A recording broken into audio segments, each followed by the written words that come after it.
Subsidy payments approved by the president. Central bank has put together the funds. It has to go through the process of the assembly.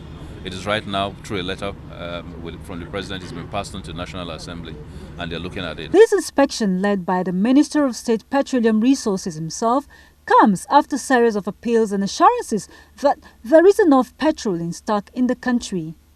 And the fallout of this inspection is a directive that any petrol station with petrol but refuses to sell to the public be sanctioned. So the Department of Petroleum Resources swung into action, and the culprit for now is the station. We have found PMS in storage without you selling to the public.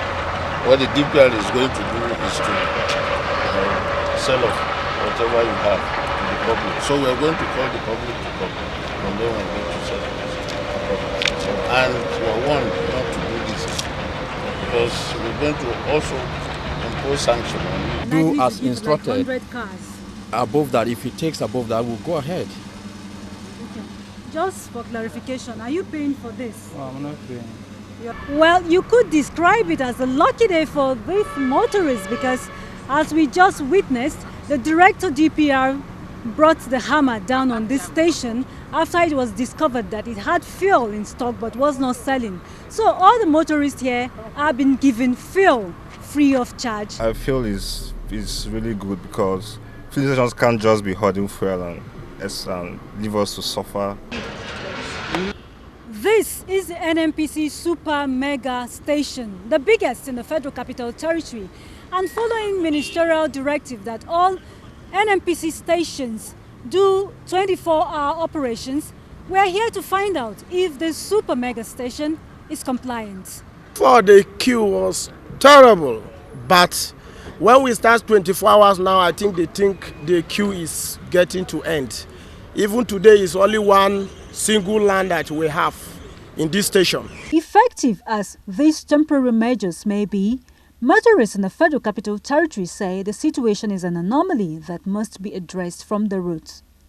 It will be recalled that following the inability of the traditional refineries to meet the national daily petrol needs, importation has been the order of the day.